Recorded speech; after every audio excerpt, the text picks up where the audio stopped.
بسم اللہ الرحمن الرحیم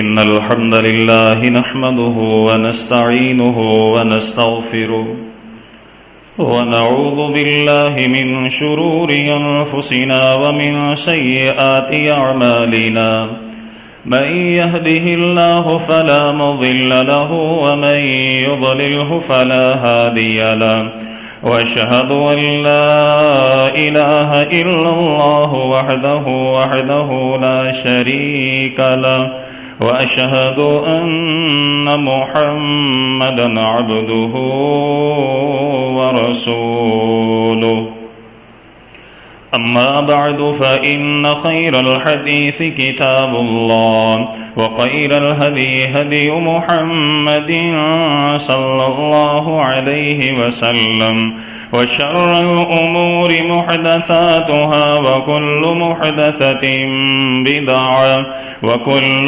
بدعة ضلالة وكل ضلالة في النار يا أيها الذين آمنوا اتقوا الله حق تقاته ولا تموتن إلا وأنتم مسلمون يا أيها الناس اتقوا ربكم الذي خلقكم من نفس واحدة وخلق منها زوجها وبث منهما رجالا كثيرا ونساء واتقوا الله الذي تساءلون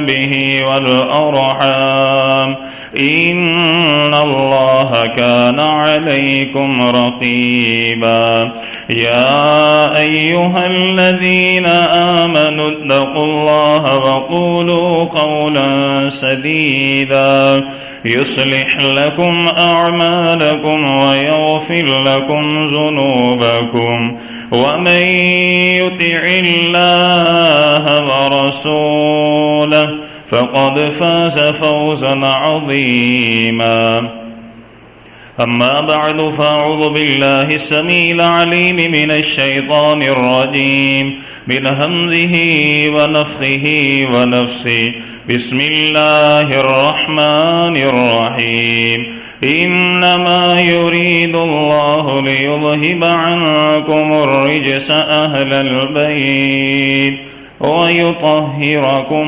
تطهيرا حمد و ثنا اللہ ذوالجلال والاکرام رب العالمین احکم الحاکمین خالق کائنات مالک ارض و سما کی بابرکت اور پر رحمت ذات کے لیے، اور درود و سلام آقا دو جہان امام الانبیاء امام المجاہدین سید الاولین والآخرین خاتم النبیین رحمت للعالمین پیغمبر انقلاب حضرت محمد الرسول اللہ صلی اللہ علیہ وسلم کی بابرکت اور پر رحمت ذات کے لیے ذی وقار میرے محترم معزز عزیز ساتھیوں، بھائیوں، دوستوں، صاحبوں، میری دلی دعا ہے میرا خالق میرا مالک آج کی ہماری یہ حاضری اپنی بارگاہ میں قبول فرمائے۔ اللہ تعالیٰ قبول فرما ہماری نجات، ہمارے والدین، اساتذہ کرام و سنین، اللہ تعالیٰ تمام اہل و عیال، تمام انسانیت کی ہدایت کا، نجات کا ذریعہ بنائے، سبب بنائے۔ اللہ تعالیٰ خاتمہ بالایمان فرمائے، خاتمہ بالخیر فرمائے، آمین ثم آمین۔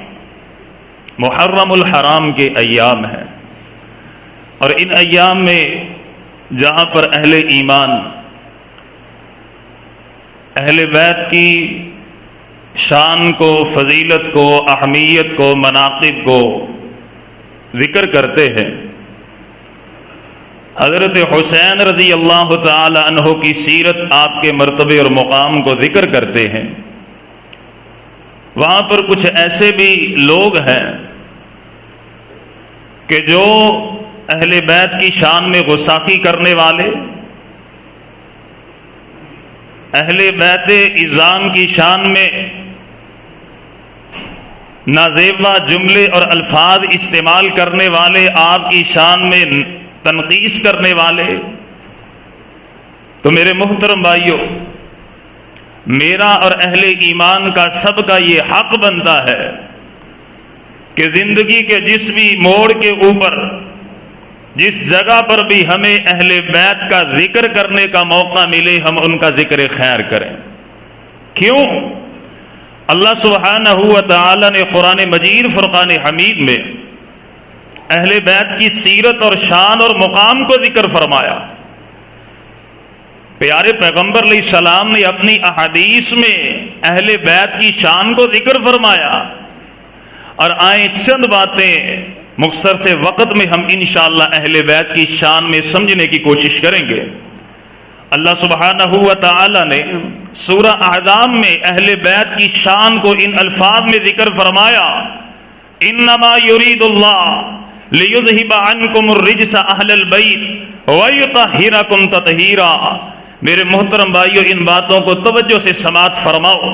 اللہ تعالیٰ فرماتے ہیں، کائنات کے لوگوں، میرے نبی کا اہل بیت، میں رب العالمین کا یہ ارادہ ہے، میں رب العالمین کا یہ فرمان ہے کہ میں نبی کے اہل بیت کو ہر طرح کی نجاست سے، ہر طرح کی پلیدگی سے پاکیزگی اور طہارت عطا فرماؤں۔ اللہ جی، وہ پاکیزگی کیسی ہے؟ اللہ تعالیٰ فرماتے ہیں، وہ پاکیزگی صرف جسمانی ہی نہیں بلکہ روحانی بھی ہے۔ میں نبی کے اہل بیت کو ہر ایسے اعمال سے، ہر ایسے افعال سے کہ جو انسان کے جسم کو ناپاک کرنے والے، لوگوں کو طعنہ اور تشنیع کرنے کا موقع دینے والے، میں نبی کے اہل بیت کو ہر ایسے اعمال سے طہارت اور پاکیزگی عنایت فرماؤں گا۔ اللہ جی، اور پاکیزگی اللہ تعالیٰ فرماتے ہیں، ایسے اعمال کہ جو انسان کی روح کو ناپاک کرنے والے، انسان کی روح کے اندر نعوذ باللہ اللہ کی نافرمانی کا جذبہ پیدا کرنے والے، کائنات کے لوگوں، وَيُطَهِّرَكُمْ تَطْهِيرًا، میں نبی کے اہل بیت کو جسمانی روحانی ہر طرح کی پاکیزگی اور طہارت عطا فرماؤں گا۔ اور مجھے یارو یہ بتاؤ، جس کی طہارت اور پاکیزگی کی گواہیاں اللہ نے اپنے قرآن میں نازل کی ہوں، نبی نے پڑھ پڑھ کے سنائی ہوں، میں اور آپ پڑھتے ہوں، ہر حرف کے بدلے ہمیں 10 نیکیاں ملتی ہوں، اللہ ہمارے 10 گناہ معاف فرما کے 10 درجے جنت میں بلند کرتا ہو، کیا اہل بیت میں اس طرح ہو سکتا ہے کہ نعوذ باللہ وہ خلافت کے لیے، وہ امارت کے لیے، وہ اپنے آپ کو خلیفہ بنانے کے لیے مکے کو چھوڑ کے مدینے کی طرف آئے؟ کیا ہو سکتا ہے؟ کبھی نہیں ہو سکتا۔ یہ یاد رکھ لو میرے بھائیوں، حضرت حسین وہ ہیں کہ جب وہ پیدا ہوئے، ان کی پہلی غذا اگر کوئی چیز بنی، وہ میرے محبوب پیغمبر کا پاکیزہ لعاب دہن تھا۔ اور آپ کے لعاب دہن کے بارے میں آپ نے پڑھا ہے، سنا ہے، جب ابو طلحہ نے آپ صلی اللہ علیہ وسلم کی دعوت کی، ایک چھوٹی سی بکری ہے، تھوڑا سا گوشت ہے، تھوڑا سا آٹا ہے، نبی کریم صلی اللہ علیہ وسلم کو بلایا، میرے محبوب پیغمبر آئے، آپ نے تمام اصحاب کو بلایا جن کی تعداد احادیث میں 13 یا 1400 کے قریب ہے۔ پیارے پیغمبر نے اپنا لعاب دہن اس گوشت میں، سالن میں، آٹے میں ملایا، 1400 کے قریب اصحاب کھا گئے۔ آپ کے لعاب دہن کی برکت ہی نہ سالن ختم ہوا نہ روٹی ختم ہوئی۔ اور یہی لعاب دہن تھا جب ایک صحابی میرے محبوب پیغمبر کے پاس آئے، یا رسول اللہ، غزوے میں میری ٹانگ کی ہڈی ٹوٹ گئی۔ اللہ کے نبی نے لعاب دہن اس طرح نکالا، اس کی ہڈی کے اوپر لگایا۔ صحابی بیان کرتے ہیں، اللہ کی قسم تا حیات کبھی مجھے میری اس ٹانگ کے اندر تکلیف محسوس نہیں۔ یہ میرے نبی کا لعاب دہن تھا۔ اور حضرت علی خیبر کے موقع پہ آئے، یا رسول اللہ صلی اللہ علیہ وسلم، میری آنکھوں میں تکلیف ہے۔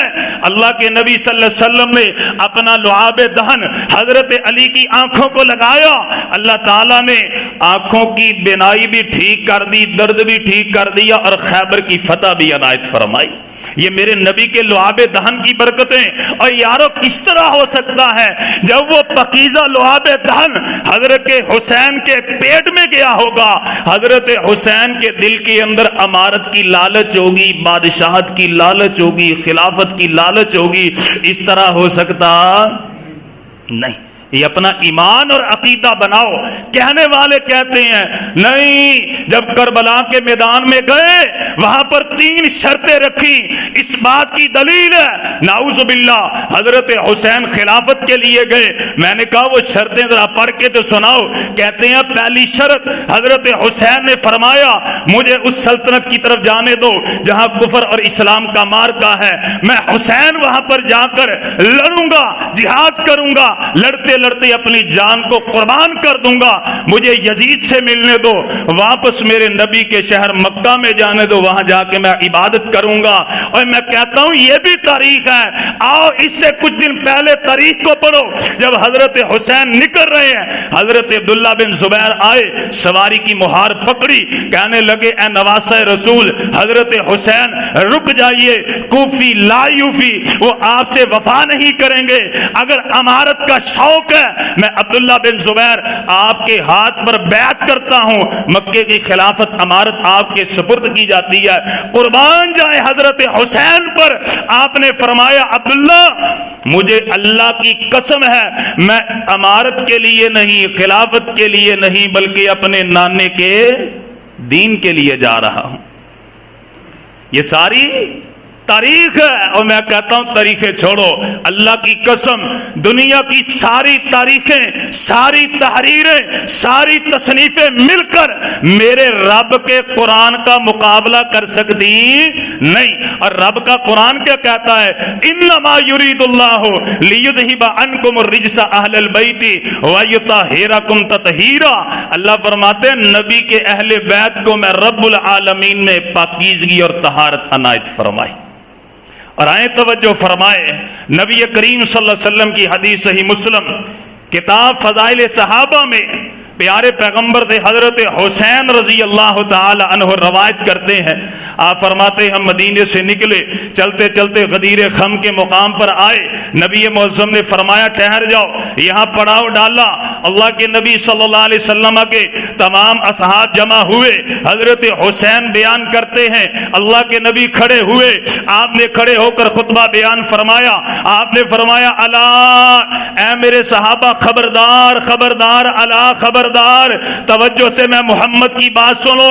جی یا رسول اللہ. آپ نے فرمایا ایھا الناس، اے لوگو، فانما انا بشر، میں آپ کی طرح کا بشر ہوں، انسان ہوں. یوشک ان یاتی ربی فاجیبا، ان قریب مجھے اللہ کی طرف سے بلاوا آئے گا، مجھے موت کا فرشتہ لینے آئے گا. فاجیب، میں اللہ کی اس دعوت کو قبول کر لوں گا.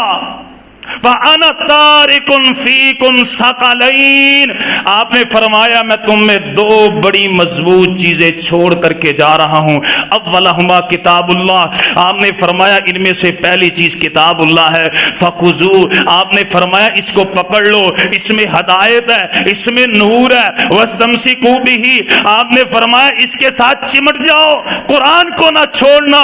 پھر نبی کریم نے فرمایا ثم قال اذکرکم اہل بیت، میں تم میں دوسری چیز جو چھوڑ کے جا رہا ہوں وہ میرے اہل بیت ہیں، وہ میرے اہل بیت ہیں. ایک بات یاد رکھیں، نبی کریم نے قرآن کے ساتھ اپنے اہل بیت کا ذکر فرمایا.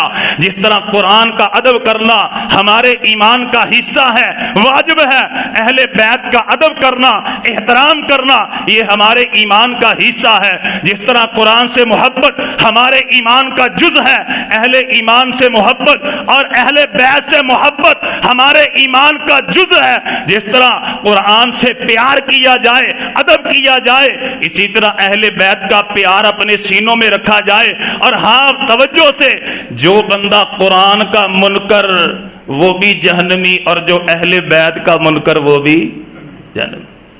جو قرآن کے بارے میں بغض رکھنے والا وہ بھی جہنمی، اور جو اہل بیت کے بارے میں دل میں بغض رکھنے والا وہ بھی جہنمی۔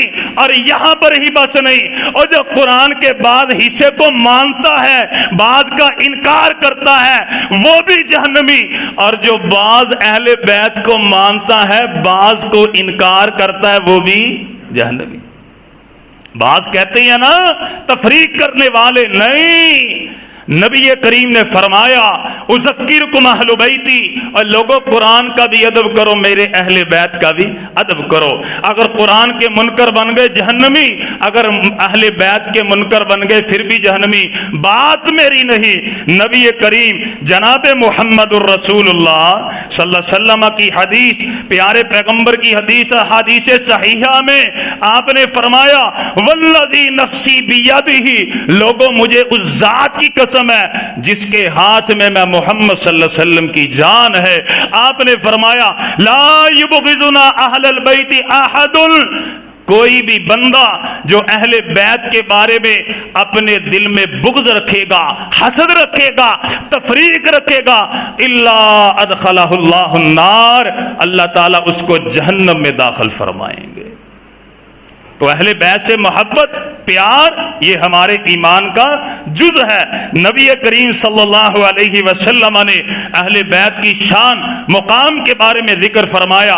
آپ نے فرمایا کل سبب ونسب منقطع یوم القیامہ، آپ نے فرمایا لوگوں جب قیامت کا دن آئے گا میری آپ کی رشتہ داری، میرے آپ کے نسب کے تعلقات منقطع، آپ نے فرمایا ختم ہو جائیں گے، کوئی کسی کے کام نہیں آئے گا الا سببی و نسبی، آپ نے فرمایا صرف میں محمد کا نسب، میرے اہل بیت ایک دوسرے کے کام آئیں گے، میرا رشتہ باقی رہے گا، میرا تعلق باقی رہے گا، میرا پیار باقی رہے گا۔ اللہ اللہ، یہ اہل بیت کی شان ہے، اہل بیت کا مقام ہے۔ آئیں چند باتیں سماعت فرمائے، اہل بیت میں ہیں کون کون؟ باتیں تو بڑی لیکن مختصر بات، اہل بیت میں کون کون شامل؟ توجہ فرمائے، اگر ہم سورہ احزاب کو پڑھتے ہیں آیت نمبر 32، 33، 34، اللہ سبحانہ و تعالی نے فرمایا اہل بیت میں نبی کی ازواج، نبی کی بنات اور بنات کی اولاد، پیارے پیغمبر علیہ الصلوۃ والسلام کی تمام بیٹیاں، تمام بیویاں، تمام بیٹیوں کی اولاد، یہ اہل بیت میں شامل ہے۔ ان کا ادب کرنا، احترام کرنا میرے آپ کے اوپر فرض ہے۔ بعض لوگ کہنے والے کہ حضرت محمد کریم صلی اللہ علیہ وسلم کی صرف ایک بیوی اہل بیت میں شامل، باقی شامل نہیں، اس سے بچا جائے۔ بعض کہنے والے ایک بیٹی اہل بیت میں فاطمہ، باقی نہیں۔ بعض کہنے والے صرف فاطمہ کی اولاد اہل بیت میں، باقی نہیں۔ لا نا نا، نبی کریم صلی اللہ علیہ وسلم نے فرمایا، اللہ کا قرآن بیان کرتا ہے، سورہ احزاب ذکر کرتی ہے کہ نبی کے اہل بیت میں آپ کی بیویاں، آپ کی بیٹیاں، آپ کی بیٹیوں کی تمام اولاد یہ اہل بیت میں شامل ہے۔ اور آئیں توجہ فرمائے، یہیں پہ بس نہیں، نبی کریم جناب محمد الرسول اللہ صلی اللہ علیہ وسلم، صحیح مسلم فضائل علی رضی اللہ تعالی عنہ، نبی کریم صلی اللہ علیہ وسلم نے فرمایا اہل بیتی ہی، آپ نے فرمایا کہ اے میرے صحابہ جو میرے اہل بیت ہیں، اللہ تعالیٰ نے ان کے اوپر صدقے کو حرام کر دیا، میرے اہل بیت کے اوپر صدقہ حرام ہے۔ حضرت محمد کریم سے سوال کیا گیا قال ومن ہم یا رسول اللہ، اللہ کے نبی یہ تو بتلائیں کہ آپ کے اہل بیت میں کون کون شامل ہے؟ اللہ کے نبی صلی اللہ علیہ وسلم نے فرمایا آل علی، علی کی آل، علی کی بیوی، علی کی تمام اولاد یہ اہل بیت میں شامل ہے۔ وآل عقیل، آپ نے فرمایا عقیل کے گھرانے والے یہ اہل بیت والے۔ وآل جعفر، آپ نے فرمایا جعفر کے گھر والے یہ بھی اہل بیت میں۔ وآل عباس، آپ نے فرمایا عباس کے گھرانے والے بھی اہل بیت والے۔ ان کا ادب کرنا، ان سے پیار کرنا، ان سے محبت کرنا، اپنی محفل و مجلسوں میں ان کا ذکر خیر کرنا، اپنے آپ کو مصطفی بنانا، اپنے آپ کو حسینی بنانا، اپنے آپ کو اہل بیت کا محب بنانا، یہ میرے اور آپ کے ایمان اور عقیدے کا حصہ اور جز ہے۔ اللہ اکبر کبیرہ۔ اللہ ہمیں ان باتوں کی سمجھ عطا فرمائے، اللہ تعالی ہمارے حال پر رحم نازل فرمائے۔ آخری بات، یہ محرم کا مہینہ ہے اور ابھی یہ چند دن بعد یوم عاشورہ 10 محرم آئے گا۔ نبی کریم جناب محمد الرسول اللہ صلی اللہ علیہ وسلم یوم عاشورہ 10 محرم کا روزہ پیارے پیغمبر علیہ الصلوۃ والسلام اس کا خاص اہتمام فرمایا کرتے۔ جب نبی کریم کو پتہ چلا کہ یہود بھی روزہ رکھتے ہیں تو اللہ کے نبی نے فرمایا خالف الیہودا، آپ نے فرمایا یہودیوں کی مخالفت کرو، آپ 9 اور 10 کا روزہ رکھا کرو۔ اور صحیح مسلم میں اللہ کے نبی کی حدیث ہے، آپ نے فرمایا لئن بقیت الی قابل لأصومن التاسع، آپ نے فرمایا اگر میں محمد صلی اللہ علیہ وسلم آئندہ سال زندہ رہا تو 10 محرم کے ساتھ لأصومن التاسع، میں 9 کا بھی روزہ رکھوں گا۔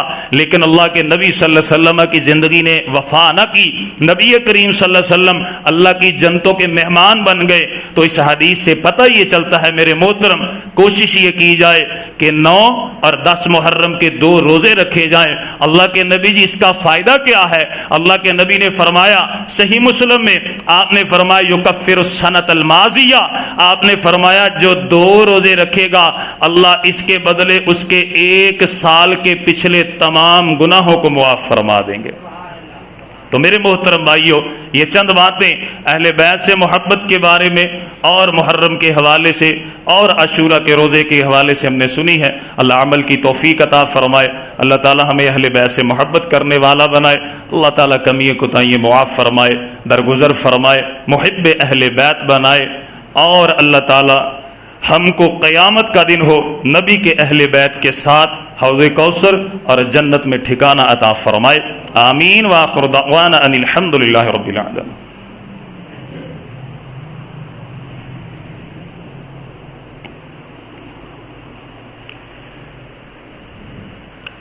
الحمد للہ رب العالمین، إن الحمد لله نحمده ونستعينه ونستغفره ونعوذ بالله من شرور أنفسنا ومن سيئات أعمالنا، من يهده الله فلا مضل له ومن يضلله فلا، وأشهد أن لا إله إلا الله وحده لا شريك له، وأشهد أن محمدا عبده ورسوله۔ میرے محترم بھائیو، عزیز ساتھیو، الحمدللہ نمازوں میں اور جمعے کے خطبے میں ساتھی بڑے ذوق اور شوق سے آ رہے ہیں۔ کوشش یہ کریں کہ جمعے کے لیے جلدی جلدی مسجد میں آئیں، اور نبی کریم صلی اللہ علیہ وسلم نے جو فضائل اور آپ نے جو اجر و ثواب ذکر فرمایا، اس کو ہم زیادہ سے زیادہ حاصل کرنے کی کوشش کریں۔ یہ مفت کی نیکیاں ہیں، اللہ کی قسم ایسی نیکیاں کہ جو اللہ تعالیٰ نے بغیر محنت کے مشقت کے ہمیں عنایت فرمائی ہیں۔ پیارے پیغمبر علیہ الصلوۃ والسلام نے فرمایا آج کوئی بندہ لیٹ آ جائے، وہ سمجھتا ہے کہ میں اس سے اچھا ہوں جس نے نماز جمعہ نہیں پڑھی۔ ہم کہتے ہیں نہیں بھائی، اس کے اندر بھی سستی ہے، اور جو نماز جمعہ کے لیے لیٹ آیا اس کے اندر بھی سستی ہے۔ نبی کریم جناب محمد الرسول اللہ صلی اللہ علیہ وسلم نے فرمایا جب قیامت کا دن آئے گا تو اس وقت ہر بندہ رب نفسی کی صدا بلند کرے گا، رشتہ داریاں ٹوٹ جائیں گی۔ آپ نے فرمایا جب اللہ تعالیٰ کا میدان محشر میں نزول ہوگا، اس وقت وہ بندہ جس نے زندگی میں کبھی کوئی خطا اور غلطی نہیں کی، جب وہ اللہ تعالیٰ کے عرش کو میدان محشر میں اترتا دیکھے گا، اللہ تعالیٰ کے عرش کا روب اور دبدبہ دیکھے گا، اس وقت جس بندے نے کبھی کوئی گناہ کیا ہی نہیں، نیکیاں کرنے والا، اس وقت وہ یہ بات کہے گا کہ کاش کہیں مجھے میری ماں نے جنم ہی نہ دیا ہوتا۔ اس کی یہ حالت ہوگی۔ تو یہ مفت کی نیکیاں، پہلے پہلے آئیں، اونٹ کی قربانی کا ثواب، قریب آ کے بیٹھ جائیں، خطبہ جمعہ پڑھ کے گئے، ہر قدم کے بدلے 1 سال کے روزے اور 1 سال کے قیام اللیل کا ثواب۔ مفت کی نیکیاں، اللہ تعالیٰ یہ ہمیں حاصل کرنے کی توفیق عطا فرمائے، اور تمام میرے ساتھی مسجد کے ساتھ تعاون بھی کیا کریں۔ اللہ تعالیٰ تمام میرے دوستوں میرے بھائیوں کو جزائے خیر عطا فرمائے۔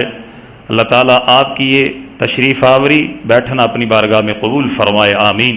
اللہم صلی علی محمد وعلی آل محمد کما صلیت علی ابراہیم وعلی آل ابراہیم انک حمید مجید۔ اللہم بارک علی محمد وعلی آل محمد کما بارکت علی ابراہیم وعلی آل ابراہیم انک حمید مجید۔ اللہم ربنا آتنا فی الدنیا حسنہ وفی الآخرۃ حسنۃ وقنا عذاب النار۔ اللہم